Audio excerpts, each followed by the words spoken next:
Welcome back to the Lift Free and Diet Hard podcast. I'm your host, Andrew Coates. Join me along with industry leaders and friends on a quest to get more people through the gym door and eating and living healthier. Join me where evidence meets empathy while rejecting fitness industry fads and extremism. Let's begin. Jeb Stuart Johnston, my old friend, one of my oldest friends in the industry. We first met in 2017 at the Fitness Summit in Kansas City, which was a legendary event. I really want someone to do a reunion, one of those. Let's see if we can make it happen. But it's been a treat to see you thriving. You always have great messaging. I know you sort of have this energy that you sort of like keep away the desire to have like a larger following or what have you. It's almost like you're railing your eyes. I see anybody. I was like, that it doesn't try to keep away the desire. The universe is keeping it from me. So I think you projected, but that the point is I actually want more people to dig into your media. So you are fresh off of speaking at the Real Coaches Summit. We were down there hanging out. That was great. A big honor for you. You're a board certified health and wellness coach. And you, my friend, are one of the best people. I would say you and Josh Hillis are the two people that I go to for a lot of the emotional eating stuff. So welcome back. thank you. Yeah, Josh and I definitely we mesh on a lot of the things we talk about for sure. Great dude. Like he has great information. I think his book's right back there. I think I had him on my podcast a couple years back, and I bought his book like right up. I was like ordered it like while we were on the podcast because I had never actually talked to him. Like we randomly met through. I think he might have actually introduced us on Facebook, and I was like, dude, you got like, I love your stuff. I was like, I want to just talk to you. And so we just did a podcast talking, and great dude. One of the benefits of having a podcast to connect with people like Josh. Yeah. I've had him on a couple times. Anybody wants to listen, message me. His episodes are always some of the top downloaded ever. People just love him. This episode is brought to you by Macros First. I've always struggled with nutrition tracking apps, even the slightest hassle or friction, and it breaks my habit. That changed with Macros First. When I tried it, I told my friend, the founder, Jacob, quote, this is, well, let's just call it a certain other app on steroids. It's the easiest app to use, and it has a free barcode scanner, which if you use tracking apps, you know this is a really big deal. I recommend Macros First to all my clients and friends, and even had them sponsor my 2024 conference. Here's an example feature that I love. The verified food database. Remember using other apps and searching for a food only to find 10 to 50 similar options with different macros, not knowing which one to pick. This kind of friction is the shit that made me quit tracking altogether. Macros First, every single food item in the database, over 3 million of them, is human verified. No junk entries, so you can trust the numbers. Plus, that free barcode scanner makes logging faster. And if the barcode doesn't turn anything up, just point your camera at the nutrition label and Macros First will extract all the nutrition info instantly. All this just makes tracking easier. And while Macros First's premium version is incredible for any user, the basic version, which is nowhere near basic, is free to use. So you can go to either the Apple Store or Google Play to download. But let's do the emotional eating thing. So how significant is emotional eating as a driver for societal obesity? Well, God, we talk about societal obesity, we get into there's so many influences. But at the end of the day, I think, we talk about emotional eating and people are like, oh, I don't eat emotionally. Like, because they envision it as like watching Bridget Jones's Diary while crying with a pint of Ben & Jerry's. But like, that's not like almost everything we do has an emotional component, right? So when you talk to your clients, and I know there's a lot of obviously professionals that listen to this. So when you're talking to your clients and they're like, I'm feeling overwhelmed and I don't know what happened. Or I was like, I don't know why. I just like went and grabbed chips and sat on the couch and like, I wasn't emotional. I was just stressed out. And it's like, oh yeah, like you don't think that that's an emotional response to stress. So I think that it's one of the largest influences actually, in accordance with, lack of movement, obviously, and just highly palatable calorie dense foods. Because we see where obesity really has its kind of really strong holds, it's countries where the stress levels are very, very high, where there's not as much walkable downtowns, and again, where the food is hyper palatable. And so food is an acceptable form of a coping mechanism. Like it's more acceptable. Alcohol is becoming less and less, still very obviously socially acceptable, but it's becoming less and less so, I think, especially with the younger generation. I think pot has kind of come into favor as one of those things. But people are going to find it. Like I always say, you can regulate yourself or your body will regulate for you. And so emotional eating is just a way of your nervous system regulating itself. And so I think it's a huge influence on why we see higher levels of obesity in places that are chronically kind of stressed. This episode is brought to you by Just Bite Me Meals. I work long days and I won't compromise my client experience or sacrifice my workout, sleep, or nutrition. So I needed a quality and reliable meal prep service so I could save time on cooking and shopping and have more time for the stuff that matters. Net out the cost of groceries and the service isn't as much as you might think, and regular impulsive food delivery apps, eating out, that costs way more anyway. I get more meal variety and less dishes to clean, and I've been referring clients to Just Bite Me Meals for a long time, and I recently started ordering myself. Food is great. The beef brisket tacos are my favorite so far, and there's a lot of menu choice. Your calories and macros are listed. The portions are great. You can order custom meals. They deliver to your door, or you can pick up from their storefront. And I'm sorry to listeners outside of Alberta, but Just Bite Me Meals is currently just in Edmonton, Calgary, Grand Prairie, and Fort McMurray. Ordering from Just Bite Me Meals made my life easier instantly. And you can get 10% off on all your orders using my code, Andrew Coates Fitness, all caps, on their website. That's Andrew Coates Fitness, all capitals, or go to the link and the code in the show notes. There's something within that I like highlighting. Whenever I hear someone talk about rational versus emotional decision makers, I laugh because this is a bit blunt and overstated, but I think there's no such thing as a rational decision maker. No, there's not. Humans are post-rationalization machines. We tend to make decisions on some sort of impulse, genetic wiring, status seeking, being attractive, you name it, right? Protection. We're going to get into the whole protective thing a little bit later. But we are very good at dressing up the things that we do with the most socially acceptable rationale for everybody else, and sometimes we lie to ourselves. And if people can recognize this is a very good starting point. I like that you said rationale, because we went from rational to rationale, and that's a really good kind of differentiation there. Because the fact of the matter is, all decisions are made on emotion. Now, the way we analyze those decisions is through logic. But if you're purely logical, if you look at people, and you kind of look at this kind of when we look at neurodivergence, so we look at people that are on the spectrum that are very high levels of logic, we see that those people often have difficulty making decisions because they analyze every potential option. And then they're like, I don't know, like this is not necessarily a better option. And so, but then you'll see people who are highly emotional, and we tend to view that as a negative. But I would argue that even these very rational people that are super successful, especially in the entrepreneurial space, they're willing to make a decision based on an emotion, like, oh, I just feel like this is right, I'm going to do it. And then if I screw up, they just know that to pivot quickly and move on to something else. But in all instances, all emotions they're strictly information.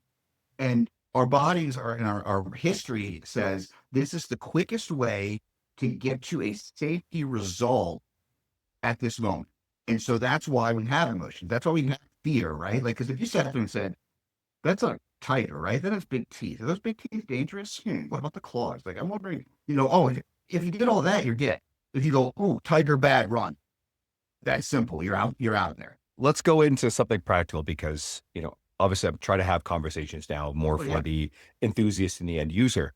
So let's say someone's listening to this, or it's been shared with the listener because your friend is listening and goes, hey, this will help you. What are some of the important skills that you work on to help people develop? First and foremost is awareness, right? And that's the biggest one. We have to be aware of the emotions we're feeling.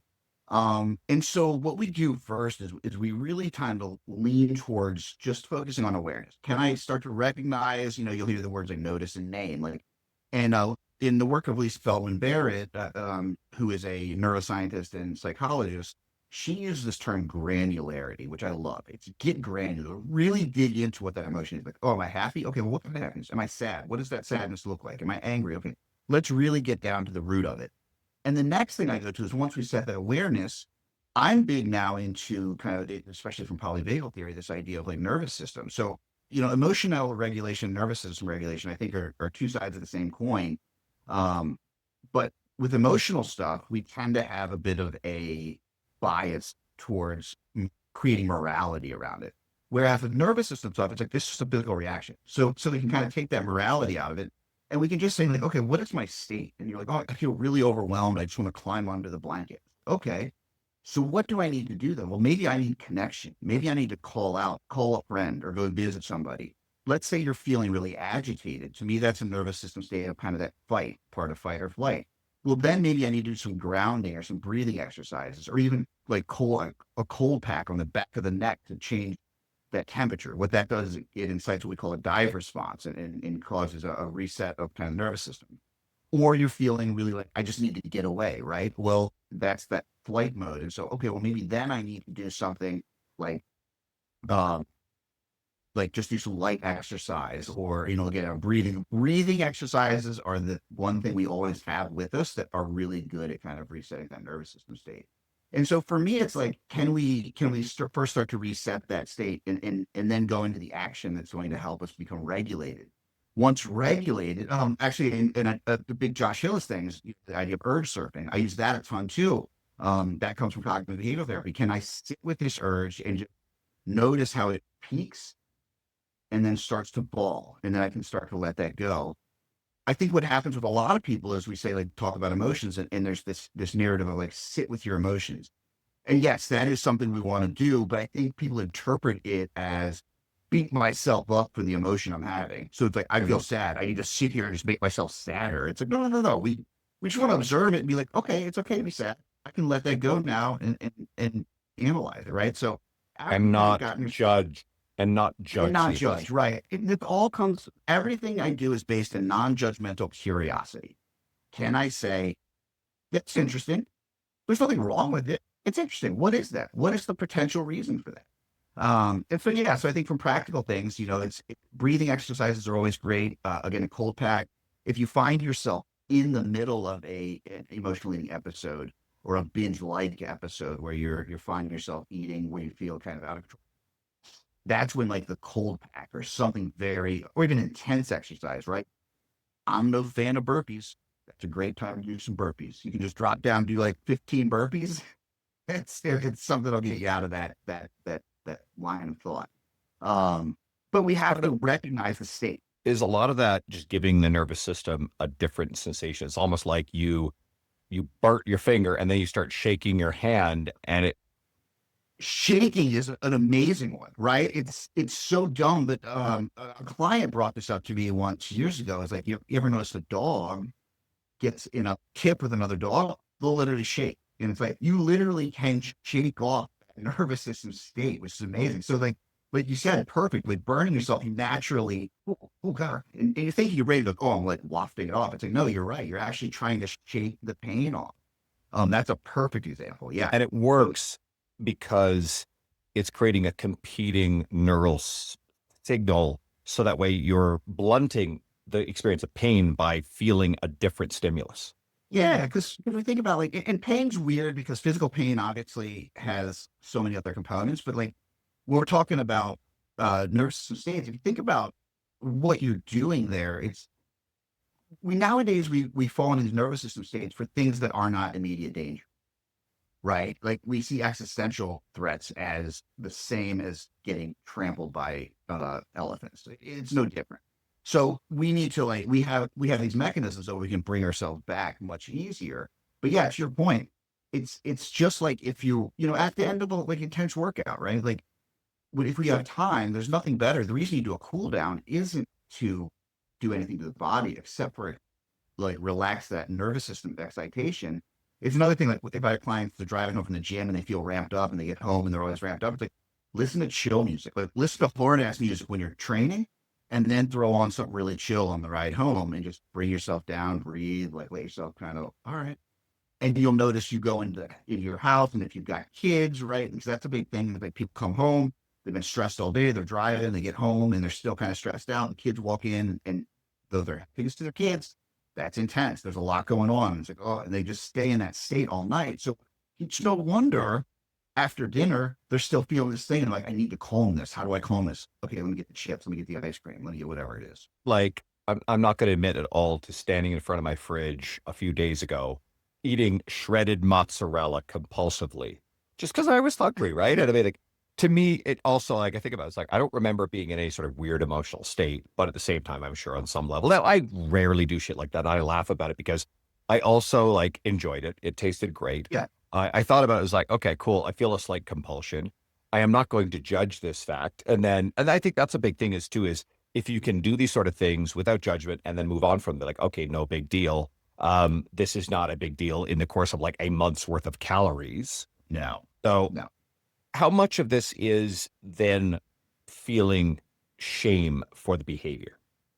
So the shame is what drives recidivism, right? So the shame, when you feel shame for the behavior, right? And we always want to, I like to delineate between shame and guilt, right? Guilt is like, I did something bad. And honestly, guilt is not a terrible thing to have. Like that's something that we have evolved with a purpose. Shame, on the other hand, is like, I'm a bad person because I did this. And so when you feel like that, then, well, guess what? Then you're waking up and you're in that same pattern again. And the only way you know to get out of that feeling is through food. And then so you do it again. And then you feel shame for that. Well, guess what? You wake up again, you're like, oh, I can't believe that. I'm never doing that again. And that's why, a lot of people, there's a lot of kind of narrative where people want to dismiss this idea of food being addictive anyway, because they're like, oh, then X, Y, Z. And I'm like, we have to look at addiction from a very different lens than we do from chemical dependence, right? Are people repeating behaviors that are causing them harm, causing more shame, and from a behavioral standpoint, then that looks like a behavioral addiction. And so when people get into the shame cycle, it's not the substance itself that's driving it. It's that desire for comfort, that desire to get away from the shame and the pain, whether it be emotional or physical, that keeps them in that loop. Why do some people struggle more with food and emotional eating than others? Well, I believe most of it comes down to kind of childhood mechanisms, right? So the way that I look at it, I also did a lot of work within IFS, which is internal family systems, which is this idea of us like having like parts. And the way I describe it to people is like, you ever like said like, oh, you know what? Like tonight I've got friends coming in. Part of me wants to go to dinner, but part of me just wants to stay home. Simple. Like just think of it like that. If you want to think about it as like neurons or like parts of your brain, I don't really care.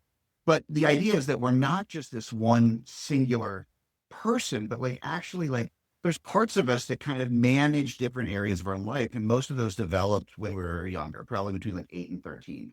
So for a lot of people, maybe they were the smart kid in the family and they came from a chaotic household and their job was always to make everything look good, right? And those people are super successful, right? And straight A's and did all the things, and they just are always looking for approval and achievement. And maybe their only escape was they took a thing of gummy bears into the room when they were kids, and that's how they felt better about this household where they felt like it was a sham, right? Or maybe it was the only way they got love as a kid was Nana making them pasta and meat sauce. And so they have to come back to you, right? So a lot of people just use that as their coping mechanism. Now those people could have gone on to use alcohol for that, or they could have used shopping. Success is another, drug that people will use for that. Like you see people like, I mean, I have friends who like, it's like they are working like, it seems like 16, 18 hours a day. And I know, we both met these people that are For the listeners, I'm kind of waving my hand in the background. I know. Oh boy, that very was it. non-committal.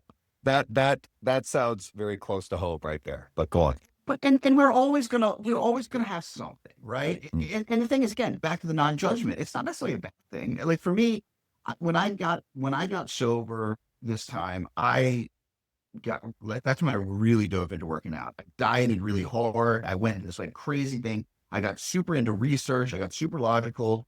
I was addicted to exercise and nutrition. Great. A lot better than drinking a gallon of vodka a day and doing an 8-ball. I mean, seriously, which addiction do you want to carry around, right? Like, so, do I beat that drum? Absolutely. And one of my biggest pet peeves is when someone tries to compare an addiction to fitness. And I know there's like gray areas, and yes, there are hazards on the other side of that. But please don't present that false dichotomy. It's the same one, and this is a big pet peeve of mine, when you make any mention about someone losing body fat to improve their metabolic health. And then someone whips out the scaremongering about eating disorders. We know that's a real concern, but that's literally at the edge of the spectrum, and it's a false dichotomy, and I don't like it. I think the disordered eating claim is totally fair, but that's a very wide spectrum as well, because Mhm. disorder for one person is totally fine for another, and it's totally, and even eating disorders. Like, I could look at someone's behaviors and say that person has an eating disorder, this person has an eating disorder, but in context, that person does not at all. Right. Like, so I think that's the other problem is, and we have the internet now. So everyone is like, Mm. oh, I can make a, first of all, none of us have, or none of us in this industry have the qualifications to diagnose anyone with anything. So that's should be off the table. But yeah, it's like, it is a false dichotomy. Now, do serious eating disorders, are they absolutely a life threatening? Absolutely. I mean, Lethal.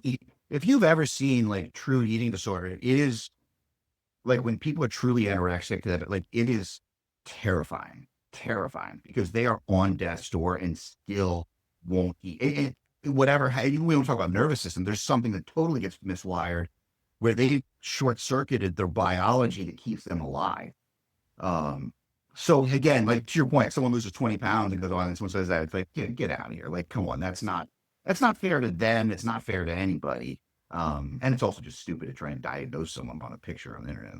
Okay, you've now twice mentioned this idea, so I'll preface it the way I was going to present it, and this Okay. topic fucking fascinates me. I love it. When we often look at people who struggle with obesity and their metabolic health, and we could be tempted to think that the underlying behaviors are hurting them. Objectively, from one lens, these behaviors are hurtful. But I like to look at how maladaptive behaviors can be seen as protecting someone in perhaps unseen ways. So that's what you were alluding to. And I Yes. like to think oftentimes behavior protects ego, protects identity. Mhm. You mentioned trauma, childhood stuff. Okay, so what are some of the ways that overconsuming calories, emotional eating, might actually be protecting someone, or they believe that it's protecting them? Well, so almost everyone who we're going to work with, almost everyone who would listen to this, who would deal with any of these issues, it's not working for them anymore. But it did for a long time, right? So the idea is that we develop these, what we call maladaptive behaviors, simply to protect us from physical or emotional pain, right? Human beings are not going to do anything that is going to negatively affect the system. And the interesting thing about humans is that we can still function and kind of do a lot of stuff in a very metabolically dysfunctional state, right? Like any other animal that gets 100 pounds overweight is dead. They're not making it anywhere. They're going to get eaten. They're going to, they're going to get sick. They're going to get whatever. Human beings can manage it. You've got guys like CC Sabathia and David Wells, who are two famous Major League Baseball pitchers. David was definitely type 2 diabetic. I used to hang out C- in Baltimore. There we go. So CC Sabathia was, an alcoholic. And these guys were Cy Young caliber pitchers. They're both like Hall of Fame caliber pitchers. Now, I don't think there's anybody in the game today. It's kind of like John Daly in golf. But these guys were at their best. And by all accounts, David Wells pitched a perfect game, which is one of the rarest feats in baseball, allegedly hungover, right? Dude, he was a maniac. I would be aboard with him. And after parties, we all talk about what on there at like, 6 a.m. and he'd be pitching that night. No, he was terrible in Baltimore because he just Right. partied way too much. But when he went to New York, he all of a sudden got great. I don't know what they did in Vegas. They let him go. But yeah, or like a guy like John Crook. Like these guys were like legendary athletes. To your point, yeah. But so I think what we see is we look at these behaviors and they don't, and feel like, how could that be protective? And it's, well, it's not serving you anymore, right? It's not really doing the job that it once did, but for years it did. And so what happens is, when I talk about these parts, like, so let's call that part of you the like the emotional eating part, whatever it is. Like, that is the thing that was like when I was a kid and I felt terrible about myself, and my dad and mom would be fighting. I could just take a piece of chocolate cake and go in my room, and that was my comfort. That was the hug that I never got, right? So they carry that on. And then that goes on for 20, 30 years. And all of a sudden they're like, I don't like where I am. I don't like how I look. I don't like how I feel. I want to change this. And so I'm going to take that part and stuff it away and just be like, yo, I'm going to bury you in the basement, lock you in a box, and you're not allowed out. Well, that part of us is like, hey, I don't know if you realize this, but you're here today because of me. not going to stuff me. And as you've seen with any client you've worked with, when you're trying to change your behavior and they try and stuff it down, what happens? It's just like this. I always use the analogy that doesn't work really well anymore unless people are our age, but like it's Ghostbusters. Like, don't think anything. And then the staple court fellow man comes along and think bad at it, right? And that's them. They're like, I'm just going to block it out. And then all of a sudden, you know, the giant gummy bear is luring over them and they're like, okay, well, here goes the box of Oreos or whatever it is. So I think what happens is people try to stuff it away and it just comes back stronger. Now, back to our idea of non-judgment. When we look at it non-judgmentally and we can look at it from this place of protection, then we can say, you know what? I appreciate this. I thank you for all the work you've done. I kind of have all these skills now. I'm a 50-year-old woman who's, you know, a president at, you know, whatever company making God knows how much money. I have the skills now to be able to manage myself. Just, I need you to help me do that. And we just kind of redirect that energy into something else. Now, it takes a lot of work to get there. And we kind of, it's just building that awareness. But as we start to see that part and say, like, you know what, this isn't about hurting me. And even when we can go like the different direction, we don't talk about food even, but just like the self-critic of like, you know, people who like beat themselves up and they feel like if I just beat myself up more, then I'll get better. It's like, well, that hasn't worked in the last 30 years. What they should do, but that part is protecting you, right? If that part is harder on you than anyone else, then you're never going to get hurt by something someone else says. So it's just this way of you know, or like stand-up comics are the perfect example, right? They're like, you know, stand-up comics. Like I learned early on that if I made fun of myself, no one else can make fun of me. Like someone like an overweight, like a Ralphie May or something, right? Like, oh, I made fun of myself, no one else can do it. Then it protects them. Does that make sense? It does. Makes me think of John Panette. You know, rest in Oh, peace. yeah. He was great. I mean, he was the guy. If anybody hasn't seen any of John Panette's stuff, please just go Google him. He's the one. He's a big dude for sure, and he does a skit where he's pissing off the owner of a Chinese food buffet because. Oh, that's so... Anyway, so just go check it out. He's actually in the Punisher movie with Thomas Jane, not the original one. I mean, some of the references are really dating myself, so I apologize Yeah, for right. anybody. Thomas Like, Jane it's one. one of those weird things where like you see someone whose birth date starts with a 2. Like that's, yep, exactly right. So guys, I apologize to you. These are old references, but it's not like the Dolph Lundgren Punisher from the 80s.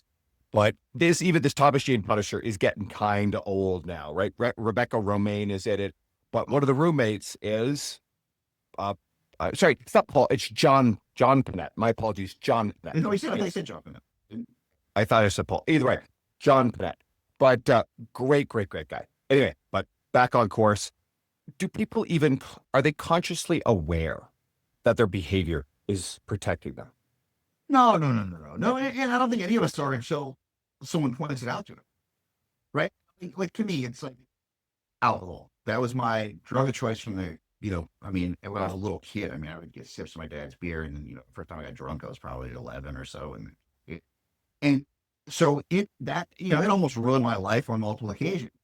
But as a kid, I was shy, I had trouble talking to girls, like, and then I had some drinks, and like all of a sudden in like high school, I was like, oh wait, I can talk to people. I can be social. I'm not afraid to go into public. You know, I'm less afraid to get fights, which that turned into another neck. But like, I stood up for myself. I did all the things that I couldn't figure out how to do without it. And what happened was that coping mechanism, that crutch that worked so well, eventually turned on. And then it became, you know, it became a thing. And so it no longer served me. But I never was able to kick the habit. I mean, I went to tons of rehabs, and I would always say to myself, I'll beat this. I'm smart enough. I can figure out a way to drink it. And then finally I had to be like, you know what? This thing has helped me. It's just not working anymore. And once I let go of that shame of it, it was like, I don't even like, I mean, my wife drinks, like my friends all drink, like, and I just have zero desire. There's just no desire for me to do it. And it's because I just know, like, I could think about like, ooh, that glass of wine looks good. But does it really? Like, where does that lead to? I know where it leads. And it's like, okay, that's not worth it. And it's just like, it's simple. And if people can get to the point with their food stuff, and they stop feeling that shame. Now, the difference with food is you still got to eat. So it's like, if the trigger's there, but once people learn that like Clay and I have this, you know, she had Oreos as her thing. And once she got to the point to realize it wasn't the Oreos, and the way they did that was through exposure. We just like had her like grab a little mini Oreo pack when she was on vacation at the like hotel guest, area, a little 6-pack, and she ate that. And she was like, it was fine. I didn't need more. And it's like, great. She realized it wasn't the substance, it was the situation and using the familiar substance to feel better that was the cause. And so once she realized that, it was like, oh, this thing doesn't actually have control over me. It's the way I'm feeling that's leading me towards the thing. It's the solution. It's not the problem. Are GLP-1 agonist medications doing anything to mitigate emotional eating? They seem to be. They seem to be doing a lot of things that don't make any sense in terms of what they do from a mechanistic standpoint. I've seen clients who had, what I would call gray area drinking, where they weren't necessarily alcoholics, but definitely like it was a problem. 2 weeks later, they're like, yeah, I mean, I'll have a drink now and again, but nothing. Where they were drinking like 5-6 drinks a night before. And I'm like, this isn't everyone now. This is individual. But so what people are proposing is that these GLP-1s aren't just working on the mechanism of, insulin and satiety and slower gastric emptying, but there's also like an anti-craving aspect to it. Prior to this, the best thing we had seen was Contrave, which is a mix of naltrexone and bupropion, which is, I guess, I forget, depressant. And what that did is kind of modulate. Now, naltrexone is the opioid blocker that it basically is used for heroin addicts as a long-acting version of someone who's out of rehab, and opioids just won't work. So there's obviously some kind of opioid connection that the food thing is doing, or we just don't understand what the mechanism is, but it seems to have a very strong effect on people who emotionally eat. That's promising. Yeah. Even within that, let's say you've got someone who's using GLP-1 agonists and it's helping. Mm-hmm. What else should that person be doing if they have a history of emotional eating? So my clients that are on GLP-1s, a lot of times they're like, oh, well, I'm getting on GLP-1. It's like, until I'm going to want to get off at some point. I'll come, I'm going to take a break, come back. Then I'm like, no. This is the time, right? Because this is the time to work on building those skills when you don't have all these competing interests in your head, right? Because we talked about one of the big things that GLP-1s, the big advantage is this, what we call the elimination of food noise. And that's just this idea of like, I don't think about food that much. I think about food when I'm hungry, if I'm going out to eat somewhere that I'm really excited about, like that's it. People who struggle with this stuff, they think about either what they can eat or what they can't eat or how much they're going to eat or when they're going to eat all day. It just eats up their bandwidth. And this seems to quiet that noise so they can work on these emotional skills. The other reason it's so important to me, and this is just totally my opinion, there's no research behind this.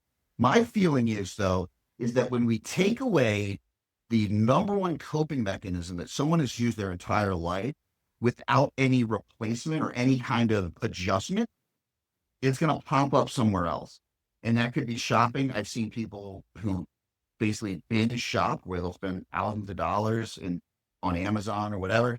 And so if we're not working on those emotional skills alongside it, just as we talked about, just from a physical aspect, you need to do resistance training, you need to pay attention to protein. The GLP-1s, if taken without those things, you'll end up smaller, but you're not going to be happy with the way you look. You're going to be like, wait, I did all this work, I lost the weight, and I'm just like a bag of wet leaves, it's like, this isn't great.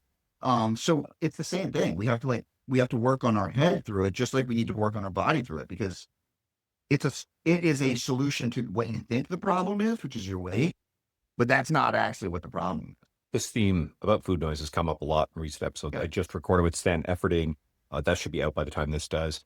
And Dan documents, it's a masterclass in a lot of like lifestyle nutrition stuff. You'd think like iconic IFBB pro powerlifter, whatever. No, the guy's a master of evidence-based nutrition lifestyle. Oh, yeah. But he tells a story about how, when he would have to like gain and lose a lot of weight because he was transitioning between competing in both sports around the same time. So he's detailing how as bodybuilders diet down really like single digit body fat percentage. And he would describe his experience about how he was hungry and how he thought about food. And then there's someone else there just going, that's how I feel all of the time. And it was a light bulb moment for him. And then also recently, I've had Dr. Spencer Nadolski on, and we actually go much deeper, get into food noise stuff. So these episodes, again, are designed to be compact resources on specific topics. So if you guys are interested in that, please go check out those episodes. They'll serve you really well. Well, I think someone who can speak to this from such a personal level is our friend Crystal, right? Like Yes. she, as a medical doctor, who's someone who struggled with food noise, weight, who's used GLP-1s, is very open about it. She can provide that personal anecdotal piece from someone who is also completely educated on the literature and can explain to you, like, here's what the science is, here's what, and this is where they meet. And so, like, what she spoke in Vegas was great. I love seeing her talk about these things. And just that's, for me, that's such a great resource, because it's someone who no one can argue with her credentials either. Meaning, like, she can say, I'm coming from this from both personal and professional side, and here's where it is. And so I love that there's people out there sharing those views. And I had her on, and not too long ago, for an episode very directly about the evidence and the use of GLP-1s as that resource. And I mean, I'm proud to say, like, I was the first person to give her a public speaking opportunity outside of internal Renaissance periodization stuff, which is part of that organization, at my conference, each of the last 2 years that we've done it. So she's incredible. She was so popular. She had, like, everybody crying the first year. I'm like, I got to bring you back. So she's dynamite. I hope everybody goes and follows her. And she does such a great job, I think, with the outside stuff. Like speaking is one thing, but like the outside stuff. Like, are you out talking to people? And she, I mean, because like now, like, I watched this group of women just like all like kind of they kind of know each other online. You see them becoming friends over the years and building this awesome network. And like, I just love it. That's what I love about the conference. You know how I feel about the conferences. I love them.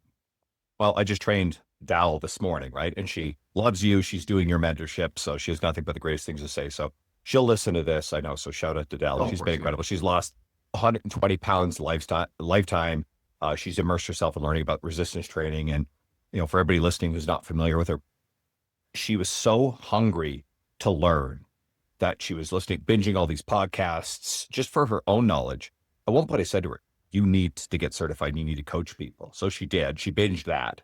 And, there's still plenty of imposter syndrome, but then she started coming to conferences and immersed herself in this world. And she made friends with someone like Crystal at my conference right away. And she's come down to the Real Coaches Summit and really accelerated rate of being dropped into this world. And she's done well. So I'm proud of her. Yeah. Yeah. I mean, like she's already a great coach. And when her life opens up enough that she has the bandwidth and time to really take on this full time, she is going to be as good a coach as anyone out there. Like I watch her every day. And I'm like, you get it. Like, you just get it. And she's got a personality and a need. Like, she's awesome. And she's earned it every step of the way. Okay. You've mentioned the nervous system a few times. So any more depth into the nervous system's role in emotional eating? Yeah. So, I kind of started deep diving into this more and more, this is kind of the narrative of all this stuff, right? Like, why do we dive into things? It's usually because of a personal thing. So when I got COVID a few years ago, and then like my blood pressure went up crazy. I started having like heart rate issues. I got asthma.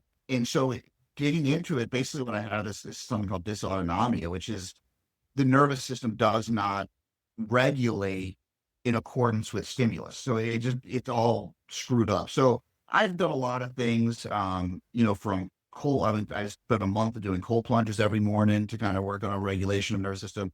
I did something called vasculointestinal peptide, obviously breathing exercises, focusing on understanding the nervous system a little bit better. And so I started deep diving into that. And the idea is I think that one of the reasons that we do struggle so much, particularly in this country, or in the Western hemisphere, of dealing with emotional eating, is because our nervous systems are so dysregulated, right? Like people live in fight or flight. They don't turn off. Like between the phones and our daily stressors and kids and people with kids, they got like 18 games every night they have to go through. Like, we don't have a break, and no one ever taught us how to regulate. Now, the funny thing is, I did a post about this the other day because it made me laugh because it came up. But we kind of got some of these nervous system regulation tools when we were little and just didn't recognize it. It's like, something like sticks and stones may hurt, may break my bones, but words will never hurt me, right? Like, or your point, or the other thing of like shake it off, like someone to shake it off. No one thought like, no, it's literally shake it off. I was thinking about the Three Little Pigs, or like, or the what's the bear's one with the porridge, Goldilocks. Goldilocks, right? Like oh, this one's a little too hot, this is a little too hot. Oh, this is just right. These were actually lessons in how to do that from a different level. We just kind of dismissed them as kids things. So we don't know how to do that, and we shouldn't have to do it. But if if you read any of this stuff, like Sapolsky stuff about stress, we live in this state of constant stress now. So there's no break. And well, again, like Europeans, they get like a month off every year. They just get to turn off their computers and go hang out in the Riviera or whatever they do. Like, we don't get that luxury. So we have to figure out how to do these things daily. And I really believe that if we can start to work on that, and the reason I like it is because it's a much easier eventually we get to working on the emotional stuff, but when I'm working with a new client who doesn't necessarily know me, it's like, we can't dive into that stuff right away. So like, hey, can we just work on the physical aspects? And then it starts to tie in with, because most people I work with, even if they start with emotional eating and weight, they train, they live. These are not people that are like not doing anything. These people are lifting weights 3 times a week. They're, cycling 100 miles a week and like all these things. They're not lazy as the narrative might say. They're just dysregulated. And so can we start to manage that? And once we do, I've just seen incomparable results in how people start to manage stress, start to really achieve resilience, which is how do you come back from a quote unquote failure? And how do we start to look at our daily habits as just practice rather than looking at them as the game, the championship, and like everything's on the line? It's like, no, we're practice. We get to try. There's a bunch here, so I'll unpack it. This reminds me, just a couple of weeks ago, 3 weeks ago, I think, I had a couple clients come in. I think I may have told the story on other episodes.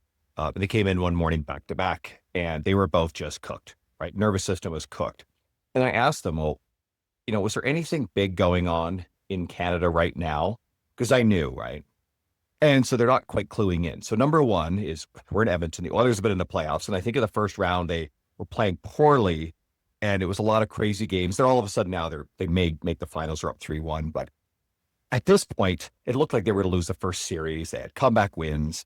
And it just cooked everybody's blood pressure, right? This is like holding on for dear life, roller coaster shit. So I have boundaries, emotional boundaries about being caught up in sports because I recognize how, like, even if it's fun and positive, it's still very taxing it's a lot on our allostatic load, our ability to process whatever stress, right? It's part of it.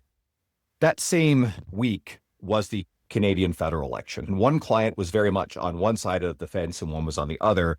It was a fairly close one in the grand scheme of things. No one was quite sure what was going to happen. So both were just cooked from the build up to it.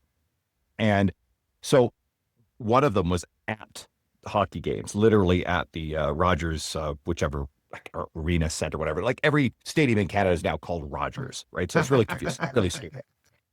The other one is watch on TV. There's booze involved. They're up late. So they're coming in and you could just tell that they're wrecked, right? And so I just kind of like present to them, hey, like this is what's going on. Like when you think about what's happening in your nervous system. So I'll take this a little further.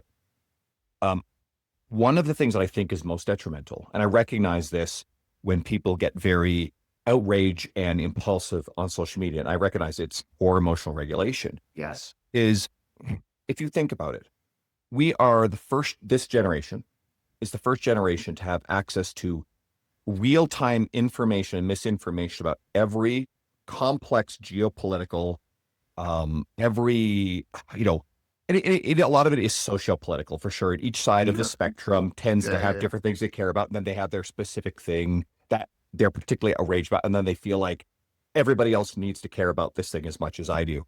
And I have a very strong boundary around people who like push that on you. I will literally mute. If I may like the person, but I'll mute them on social media permanently because I'm like, I'm just not interested in seeing the shit. And that's a boundary for me. And then someone gets mad at you like, oh, evil thrives when good people do nothing. Like, fuck off with that shit because that's still, and I get it, but it's still a violation of my boundaries because our nervous systems and our brains were not made for the modern environment of outrage and anger. And then if you are plugged into, let's say, your particular tribe, and people are going to be offended by the shit because they're like, no, my tribe's right, the other side's evil. It's like, they think the same thing. Just, you need to understand that to humanize everybody, right? Just understand it.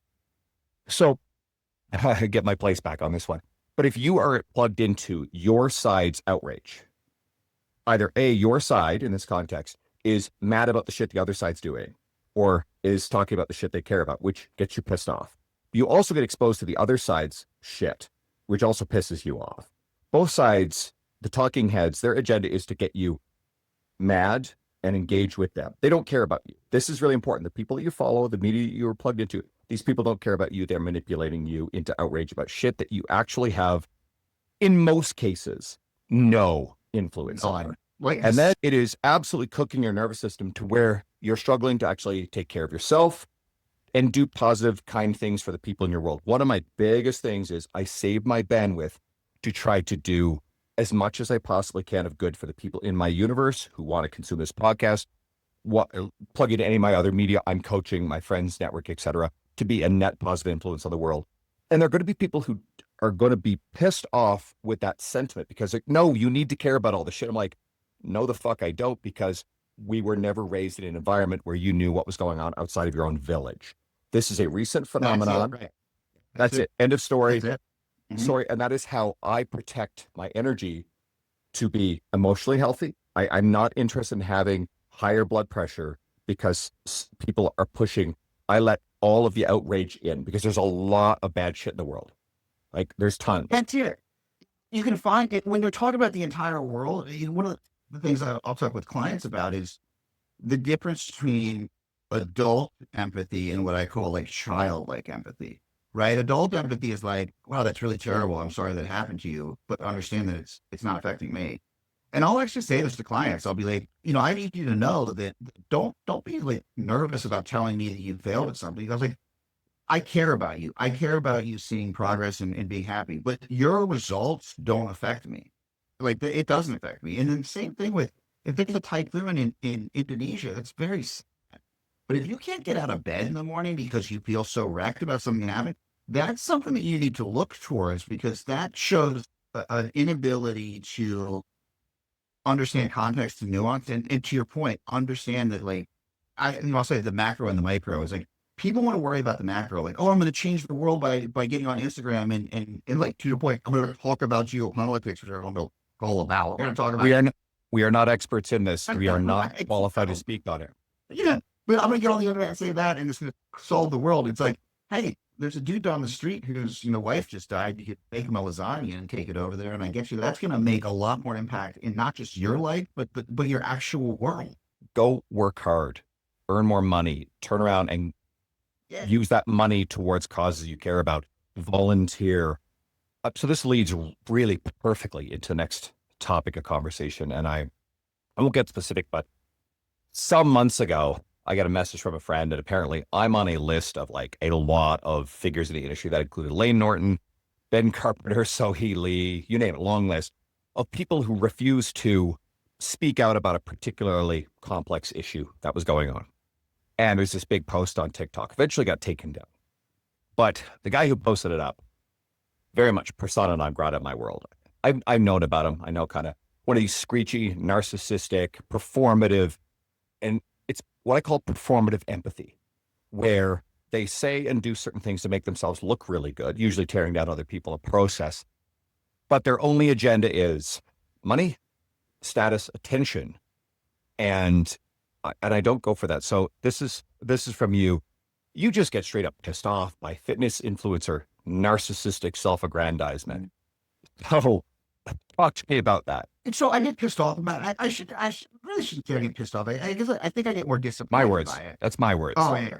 So I get a little disappointed by it, really, because it's a promotion narcissist. I think that thing that bothers me the most is I've had some people in my world who I thought were really great people, and then I got like this like little bit of recognition. This could be social media, but I before social media, I knew people who got famous in other realms, right? Like I was a celebrity hairdresser. Like I've known a lot of celebrities, and I've seen some people when they get that influence, it changes them. They don't care anymore about the values that they had. And social media, I think, is even amplified because you get instant feedback that what you're doing is either working or not to boost you, that algorithm, or boost whatever it is you're saying.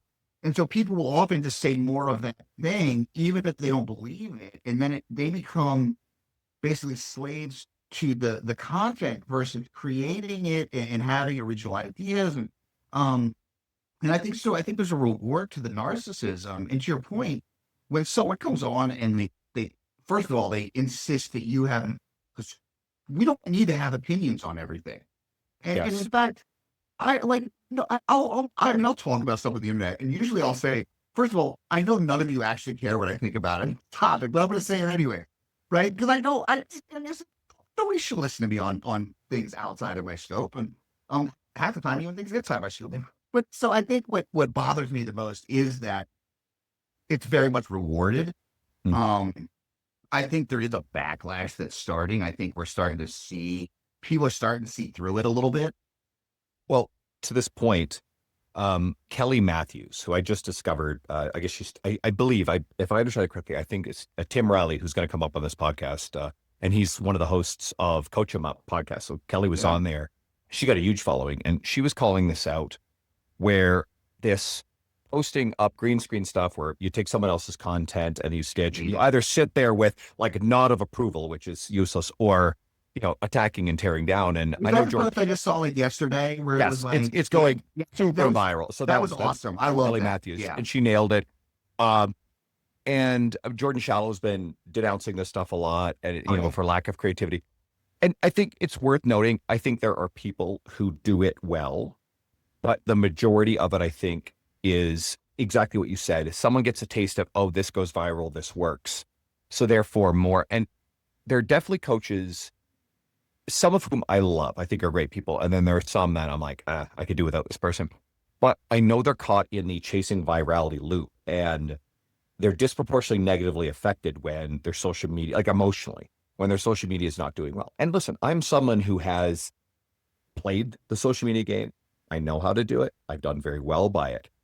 But boy, did I arrive very early in this process of a rule. It was like, I do not have an emotional reaction to how a particular post does. I'm happy to learn to see, because in the end of the day, I would like to create media that is helpful to people. I think sometimes the social media, the Twitter posts are a bit surface level, and that's fine. I understand that can lead people to something deeper, but I can build resources like this podcast, articles, public speaking stuff, a conference, plenty of long form content, which goes into evidence-based, nuanced depth, truly has empathy for the person. And I'm trying to create stuff that helps people.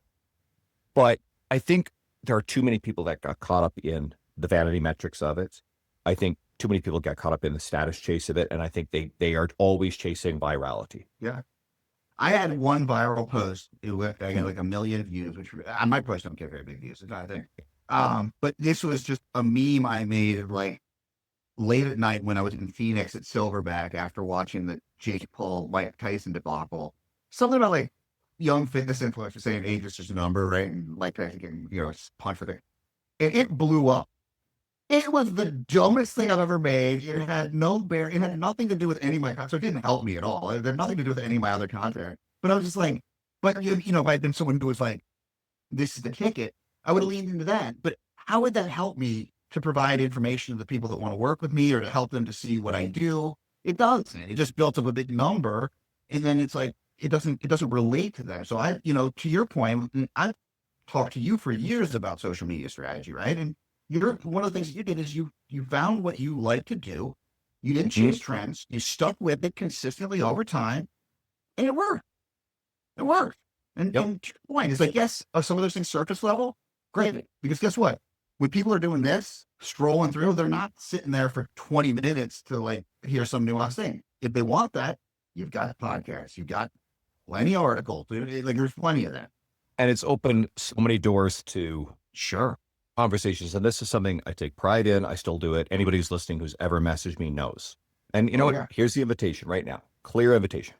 If you're listening, you're enjoying these episodes, and you've never interacted before, shoot me a message. You're going to get a voice message back. I'm going to say hi. I love those kind of opportunities to interact. I would love to hear what you think about these episodes, the guests I've had on. I want to know how it's helping you.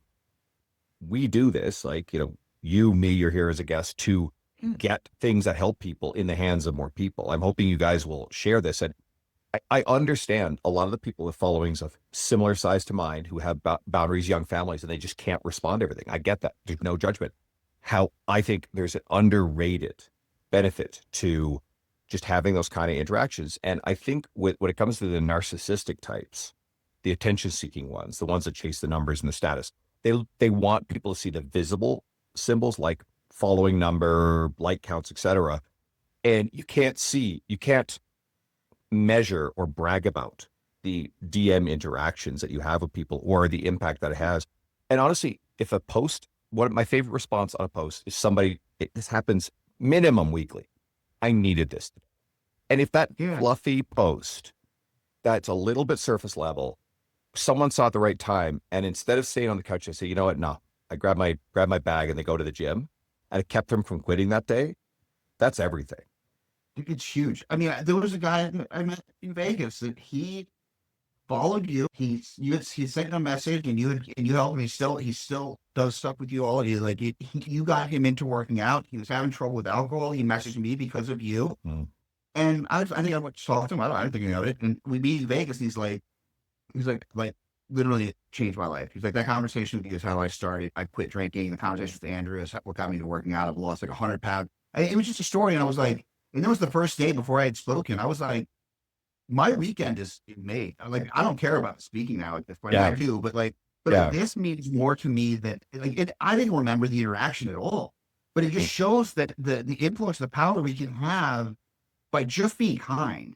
And I think the way you approach social media with a big following is indicative of your attempts at regulating emotion and protecting your boundaries, because you look at it as opportunity. Where I think a lot of these other influencers look at those followers as annoyances.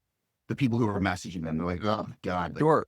And you can tell, I mean, we were at that event, and you and Mike were talking about the stuff, not saying names, nor is it about that, but you guys were joking about there were some people there with bigger followings who kind of had their noses in the air and wouldn't interact with other people. And there was sort of the sense of entitlement and a bit of resentment that I think the speakers were getting the attention that they were. And, I saw this and I'm like, there's such a lost opportunity here. I remember one of the first people I met when I got in there was a young man named Nolan. Nolan is great. And he messaged me. So, I'd respond every time. And so he came to the event because we'd interacted, came up and said hi to me. And so I hung out with him, where I could. I routinely checked back with him, but he told me what city he was from.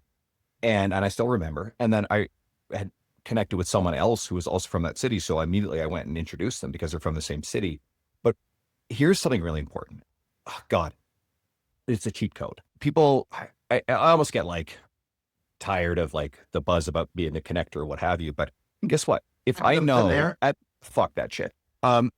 If I know 150 people at a conference like this one, holy hell, there's no way I can actually give enough time to everybody that I would want to. But guess what? How I can enrich someone's experience. If I know enough about people, common ground, things to be interested in, I can probably create some really strategic introductions so that way it enhances their experience. They're not left lonely you even said this on air with Mike about I can see someone who is kind of sitting quietly themselves. I'll scoop them up, open the circle. It's the easiest thing. Open up the circle and wave someone. I'll literally put my hand on the shoulder and come in, enter the circle. And it makes people feel included, because there's nothing worse than standing outside of a conversation and the shoulders are closed off to you and you just feel like an idiot, right? I've been there. I know what that feels like. Exactly. And I will say this about you to the day I die is one of the things, one of my favorite memories of you is we were in Kansas City, and I think it was, I don't know, I think maybe you, me, Derek, I don't forget who it was, but we were going somewhere and you saw some guy who was just kind of lost, looking around. You're like, hey, do you have a ride? And they're like, no. You're like, all right, you're coming with us. And this was just some guy, and that changed his weekend. That changed everything. And you didn't do that because it was going to benefit you. You didn't do it because you were networking. You did it because you were just being kind. And if we could approach things like that, the difference that we can make, and again, what's the purpose of having this quote unquote status of being a speaker or being an influential person? I don't want to say influencer, but influencer. If you can't use that to make people feel better. Like, and again, I think that it's all about intent, and people can smell that. They know. Oh, they radiate. People radiate this stuff. I remember that first 2017 fitness summit in Kansas City where I met you and met a lot of other people. I mean, Luther Glover was a good buddy of mine I met there. And Luther was at the Real Coaches Summit. Derek Stanley was there. Yeah. So these are my oldest friends in the industry, and they're still showing up with stuff. But I went there. I knew two people. I've known Dean Somerset for years because we work for the same company. I've gone to tons of his Con Ed, and he was one of the speakers. And then our friend Hannah Gray, who was a trainer of the same company. I didn't know anybody else. I knew who a lot of the speakers were. I knew Pete Dupuis. I was excited to meet him. And, you know, and Brett Contreras was one of the speakers. And Alan Aragon was one of the speakers, and Spencer Nadolski, and so on. There's a long list. But I probably met about 100 people. And a lot of those people, to this day, I still have on social media. I interact with regularly, if not semi-regularly. But I remember the people who made this guy who, at the time, I didn't know anybody. I had no social media following. I wasn't yet writing for T Nation. I didn't even have a podcast at that point. I'm just someone who's excited to go sit in the audience and learn from and meet these people I've been listening to and reading for years. So I remember the people who made me feel welcome. And I remember the one or two people that made me feel small, right? You remember when people make you feel small or unimportant or exclude you from things. And you can't carry that as like, that's dirty fuel to really be like, hold on to it. But you remember the way people make you feel. 100%. You know, Jay Ferrugia said something to me years ago that stuck with me for a while. He's like, when you're talking to someone or you're talking with someone, you know, first of all, it's always better to ask them about them, but also pay attention to what they're doing. And I remember I was at a summit and Dean and I were talking to a woman, and I forget who I was with, but I was talking to this woman, and she was a book publisher, and she the whole time was just looking around the room for who better to talk to. And then I think Mike T. Nelson or someone, you know, kind of well known in the industry came up and was like, "Oh yeah, Jeb and I are writing a book." I think Mike T. is like, "Jeb and I are writing a book together." And all of a sudden she was like, "Oh, you're a writer. Oh, you're writing a book. Oh, let's talk." And it was like, I was like, "Now I saw what you were doing. I know." And it's we don't even consciously do it, but when you're around someone, it's really simple. And this all comes back to emotional eating stuff, like, because at the end of the day, I think a big part of all of these emotional dysregulation pieces are a lack of connection, a lack of meaningful relationships, a feeling of being lonely. We talk about this loneliness epidemic, and that, you know, if you embrace relationships and you are willing to be vulnerable and commit to them, you're just going to have better outcomes in everything else. And you know, to your point, is like, how do you create relationships? How do you improve them? You just reach out and offer your help. And, you know, like we hung out that first year, and yeah, I didn't know anybody when I went there, and I left. And I would say, like, most of my friend group is from either that first or the second year I went. I think I missed the second year, went back 2019 or whatever it was. No, I actually, conferences are all my friends. Yeah, I actually can't remember if it was the 2019 one or 2018 one, but I met Mike Dola, who's one of our closest friends of the industry, in 2018. But me and Dean Guido, because we had started the podcast by that point, we got connected through Mike I'm pretty sure it was you and Derek, because we'd had you on the podcast. People want to go way back. Have you been a guest before? Guys, scroll back a bit and go to the old ones. Those are fun. Yeah. But then got connected with Mike, and then Dean, and then we met Mike at the 2018. And then Dean, you know, just hit it off with you guys so much that you guys became the best of friends, and Dean started working with Stronger You, where you were at the time, and it opened doors for him. So, I mean, again, like, I know this end of this podcast took a kind of a personal, you and I are old friends jamming on stuff, but I think anybody who's really into this stuff will take a lot of lessons from it. But I just hope that everybody listening, especially the coaches, but even if you're not a coach, but you love this stuff, you're an enthusiast, you know, some of these events that we end up at, like the Real Coaches Summit, like Raise the Bar, come out to them, okay? Especially if they're near you, but come out to them. It'll change your life. Let me know if it's something I'm at. Message me, let me know you're going to be there. Come up, say hi. I promise you, I'm going to try to introduce you to some people that just enhance your experience.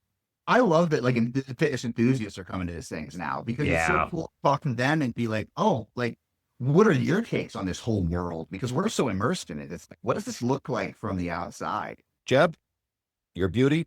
Grateful to have you on. Everybody, you know, that's my favorite Canadian word too. Like, yeah, it's my favorite. a beauty. And I didn't grow up with hockey culture, but it's one of the pieces I probably pulled out of it. Everybody can find you on Instagram. Yes, I want to give you more followers, despite the fact that you sort of chafe at us. He doesn't really. Jeb Stuart Johnston. So guys, remember it's Johnston. It's Scottish, not English. Where else do you want to direct people to resources that you have?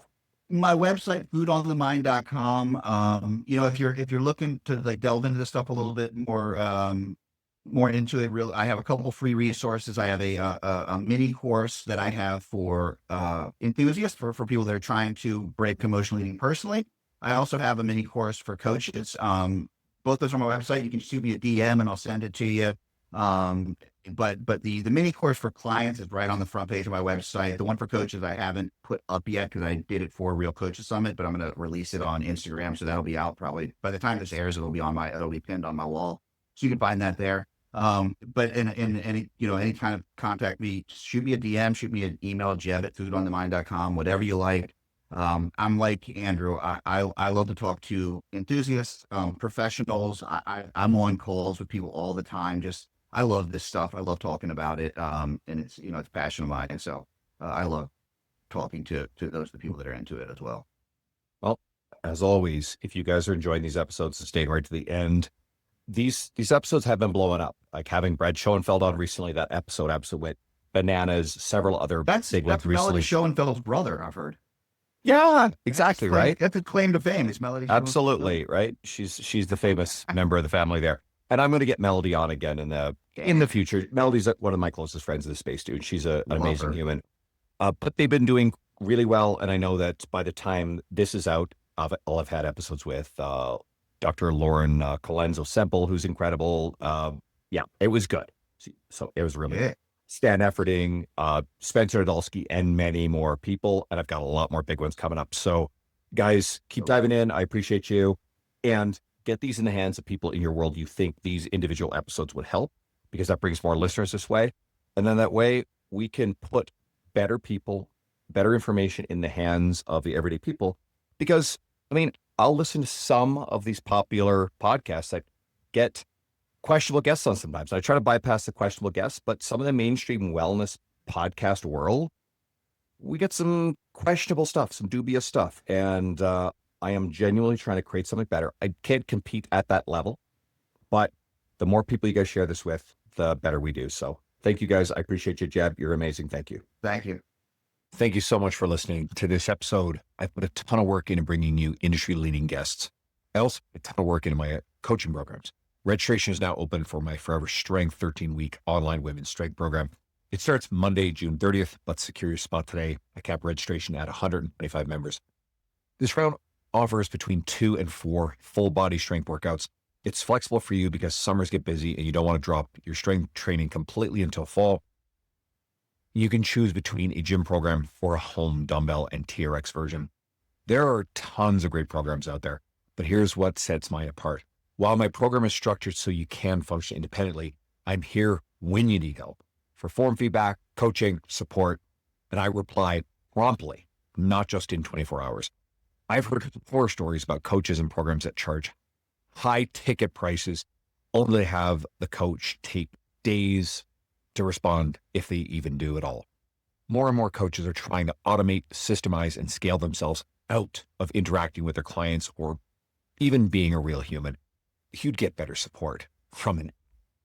Instead, try my support and program this summer, all for just $160 Canadian, and you can save 10% on that using the code LIFTFREE, all one word, LIFTFREE. Register at foreverstrength.ca or use a link in the show notes or message me directly on Instagram. I'll hook you up. If you're a coach, you're welcome too. We often put our own training last, and it's nice to have a plan and support when you need it. You're welcome to join to experience how I run my program. Registration closes Monday, July 7th.